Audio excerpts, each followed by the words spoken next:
Good morning po mga ka-ride out. Nandito tayo sa UCM at kasama po natin si Ma'am Emily. Good morning, Ma'am. Ayan po. Morning! Hello everyone! Tara na! Sa UCM Adventure Park, we are open daily from 6 a.m. to 9 p.m. Kita-kits po tayo dito sa UCM. Dito po yan sa may San Mateo, Rizal.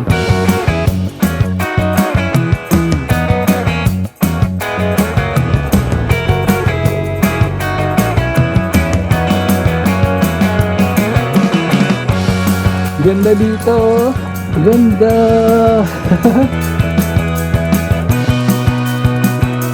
Panginoon ko po, nakakatakot, nakakalula. Skyline ng Metro Manila.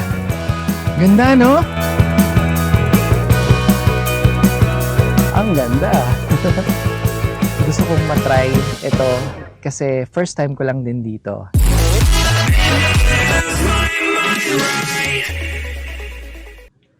Good morning po mga ka-ride out. Nandito tayo ngayon sa may UCM Adventure Park. Dito po yan sa may San Mateo, Rizal. At welcome po sa ating YouTube channel. Panibagong adventure na naman po yung gagawin natin mga ka-ride out. Kaya tara, samahan niyo po ako as we explore this adventure park na talaga namang swak na swak hindi lang sa ating mga sarili kundi para sa ating buong pamilya. Tara, let's go!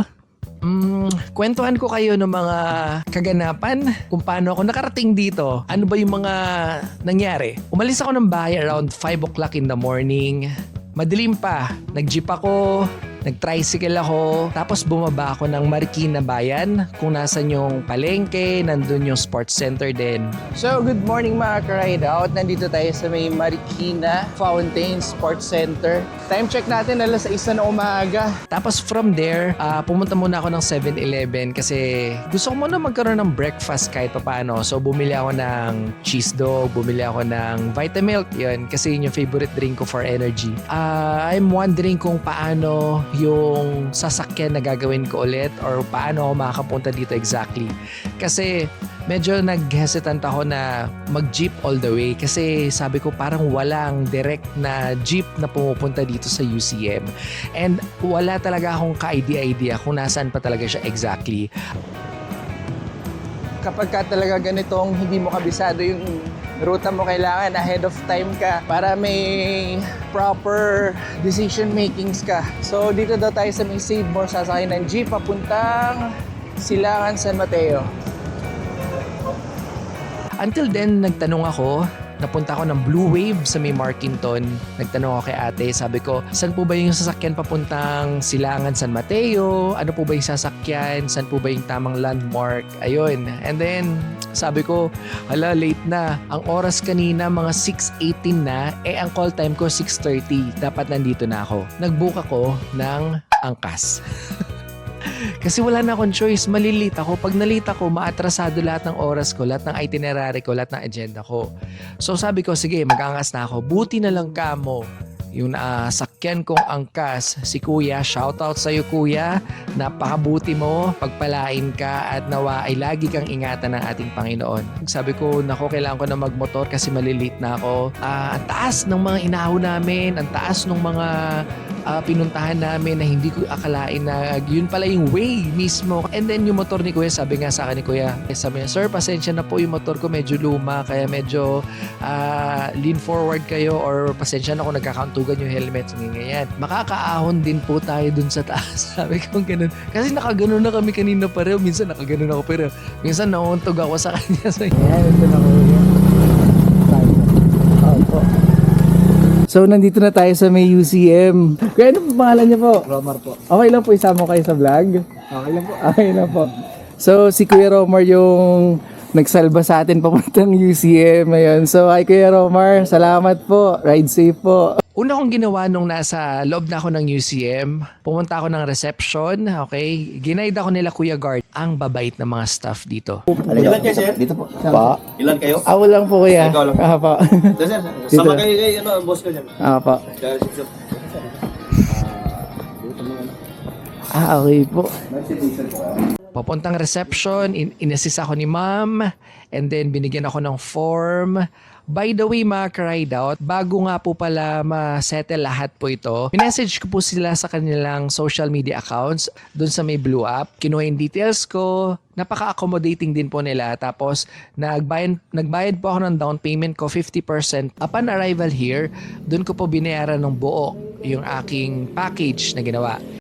After nun, sabi ni ma'am, sir, dito na po tayo. Start po tayo dito sa session sa package po, which is yung ATV. Yun, alas 7. Sakto, nandito ako. And then, si kuya, hello kuya, sana napapanood mo to. Inassist niya ako sa ATV hanggang sa binigyan niya ako ng mga safety precautions, ganyan-ganyan. Hanggang nagsimula na kami ng ATV. Ganda ng ATV, lalo na pagka maaga kayo ride out, makikita mo yung sunrise, talagang it will shine upon you na sabi mo, wow, ang ganda dito ng lugar sa may San Mateo, Rizal. May cambio pala siya, kuya. Okay. Kinakabahan ako pero sobrang excited. Ang difference lang niya, meron siyang cambio. Preno, accelerator, start key, tapos preno rin. Kinakabahan ako. Apo. Pababa naman, preno lang. Preno lang.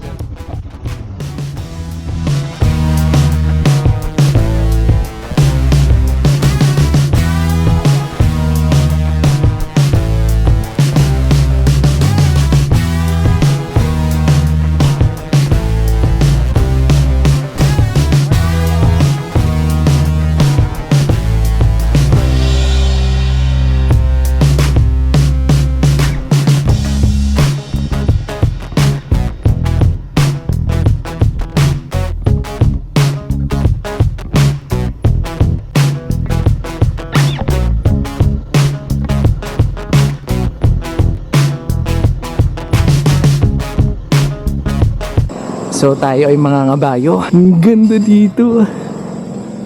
Ito yung pinaka nakakakaba na part sa akin, horseback riding. Kasama dun sa package natin. Kasi yung package na in-avail natin is package letter D. Hindi talaga ako marunong sumakay ng kabayo. Nung pag-akyat ko sa kanya kanina, ang taas. Onting instructions lang kung paano gagawin, kung paano mo siya papaandarin. Pero alam mo yun, napakabait ng kabayo na walking lang kami, ganyan-ganyan. Tapos alam mo yung parang asyendero ka, gumaganyan-ganyan ka. Parang kang tagapagmana ng rancho. Ganyan.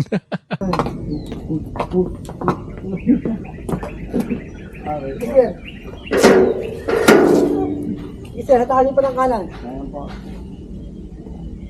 Yan. Kalasan kayo masunod sa kanya. Yan.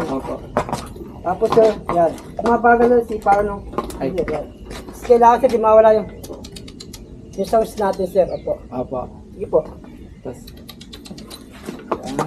Tapos pag nakapuwa ko sir, babala ko rin. Babala ko. Ay, babala ko rin. Tere!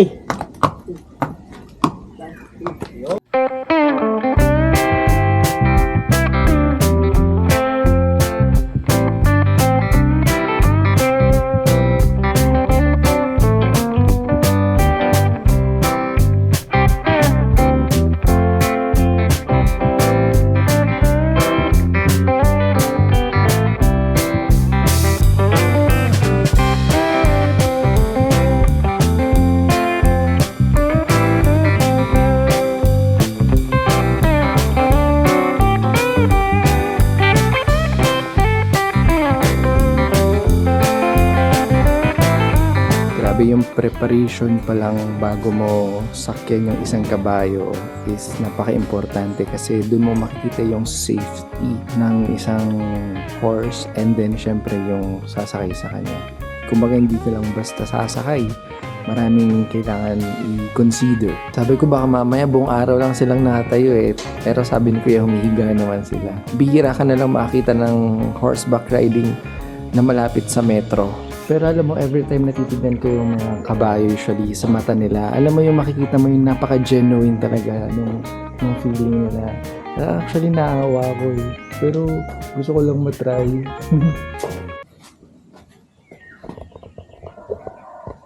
$200 meters, 90 feet. Laban natin to kahit may fear of heights. Okay.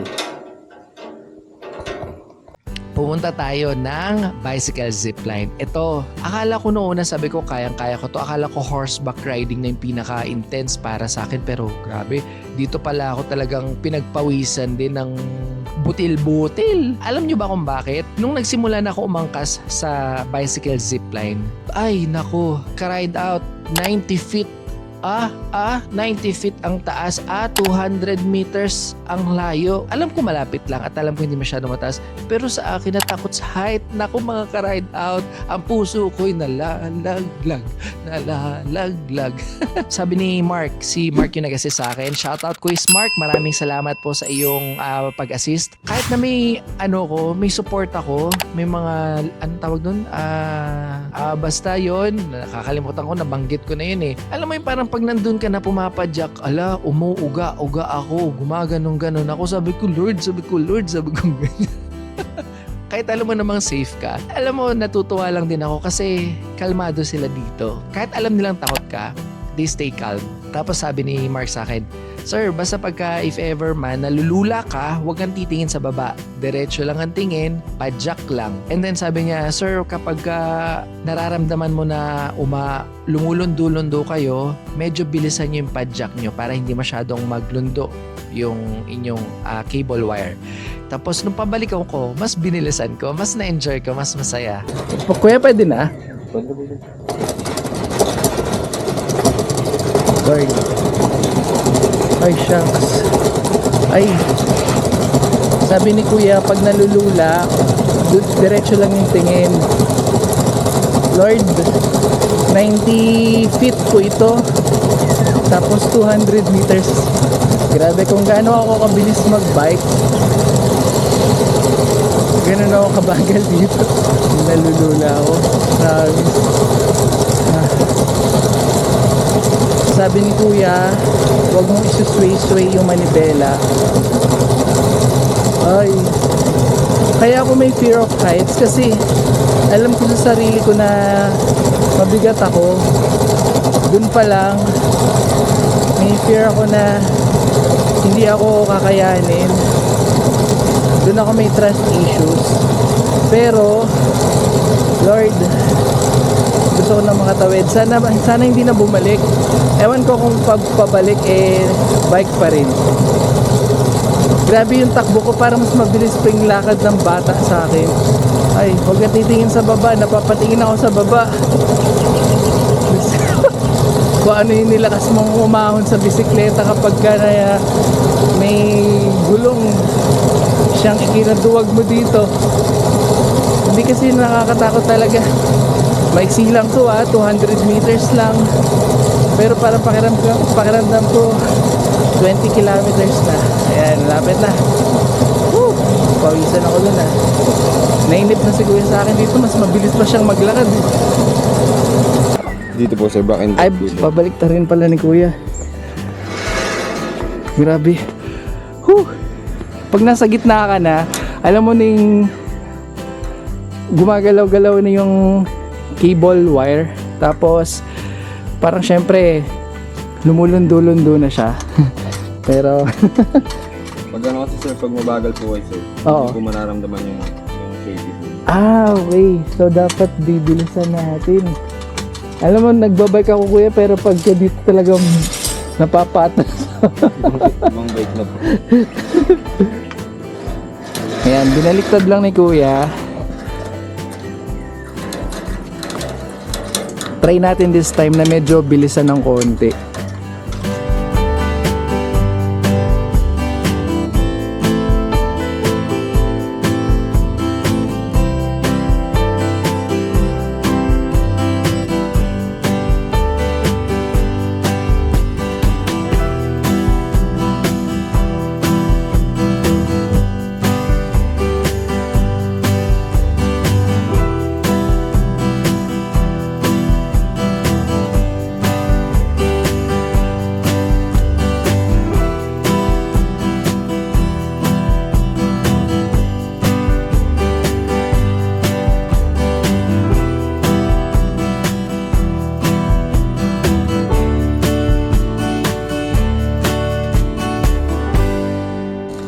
After natin dun sa bicycle zipline, dito tayo ngayon sa hanging bridge. Same siya ng haba, 200 meters at yung taas niya is 90 feet. Ganda dito. Imagine mo, kita mo yung skyline ng Metro Manila. Tapos yung hanging bridge, gawa siya sa bakal. Masasabi mo na matibay siya. Itong cable wire. Tapos yung apakan mo, kahoy siya, pero nakascrew. Nakascrew siya. Ito, ayan, nakascrew din siya. Made of bakal din. Tapos, tinanong ko kay kuya dito, kuya, pag pa umuulan, continuous pa rin po ba yung mga activity? Sabi ni kuya, yes po. Kapag ka ni-request po ni client, tinutuloy po nila.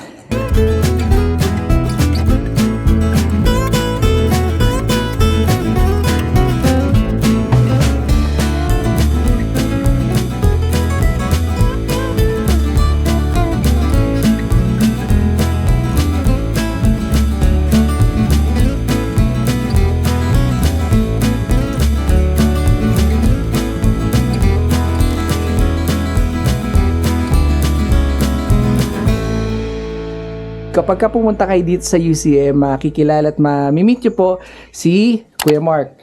Ayan.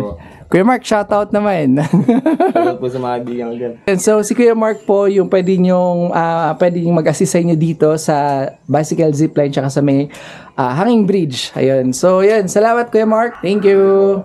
Hello! Solo natin ngayon yung UCM Sky Tower and masasabi ko na halos solo ko yung buong lugar nung nagpunta ako ngayon. It's a weekday mga ka-ride out. Alam niyo yung lugar dito na ilang palapag kang umaakyat, makikita mo na very clean, very durable yung Sky Tower. Ilang floors din yung inakyat ko. Tapos bawat floors may mga spaces for 10 persons only, may tables and chair, tapos may 360 view, tapos may mga glass floor. Pero dito sa glass floor, siguro dahan-dahan lang. Huwag tayo masyadong ma-excite kasi kahit na sabi nating matibay, alam mo naman yung may mga fear of heights, talaga namang manginginig ang tuhod, okay?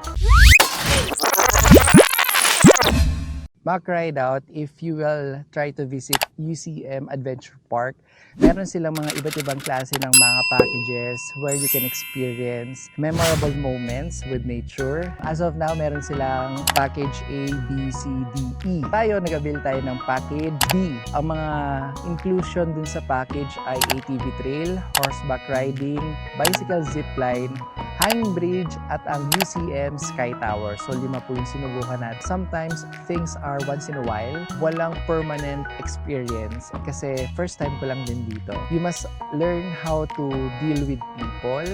Napaka-entertaining ng mga tao. You will just ask kapag hindi ka alam. Napakalinis ng lugar. Maya't maya, may nakikita ko naglilinis, nag-maintain din talaga. Ang UCM po pala ay 7 years na. So, they started 2019 pa. Oo. So, ibig sabihin, nadadaanan ko na ito ng pandemic. Katulad ngayon, napakadaming magandang sceneries dito and activities. Pwede kayong mag-stay dito, mga ride out. They have their accommodation packages, activity packages nila. Dito rin. Once again, mga ride out, this is 1 hour to 30 minutes away from the metro na sulit din talaga. And they have also the Tanawan restaurant dito, mga ride out, where you can taste their own preparation of dishes. Kumaga, complete package, hindi ka naaalis din dito eh. May signal, magandang panahon, magandang lugar, malinis. They have good accommodation, they have good quality service din. Kaya naman, sabi ko, wala ka nang ibang dadalhin pa kundi yung sarili mo. All you need to do is relax, enjoy, and have fun.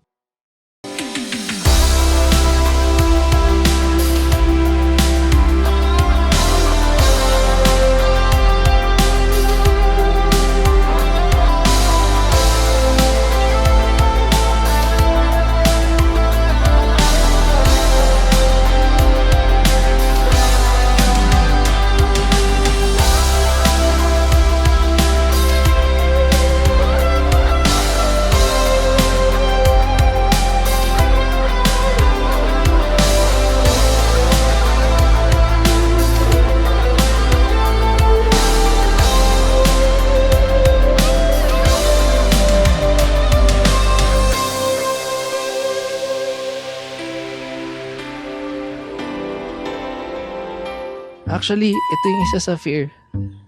Diyos ko po. Panginoon ko. Teka lang.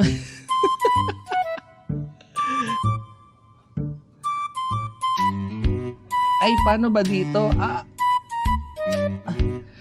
So, glass floor, maximum of 3 persons only dito. Alam mo yung kahit, alam mong nasa glass ka, nasa glass floor ka, dito ka pa rin naapak sa bakal. Ang ina, hindi ko kayang umapak.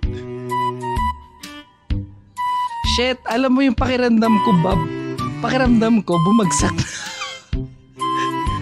Nanginginig yung tuhod ko, Lord. Okay, basta kumapit ka dito. Shit.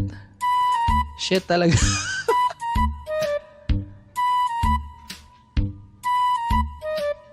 Uy, gasti. Naku, hindi talaga ako pwedeng mag-glass floor sa iba't ibang lugar pa. Ay, Panginoon ko po. Nakakatakot, nakakalula. Lord, ang taas. Alam mo yung nasabi ko sa inyo may fear of heights talaga ako. Pakiramdam ko babagsak. Hindi ko pakiramdam na babagsak ako. Pakiramdam ko bumagsak na ako.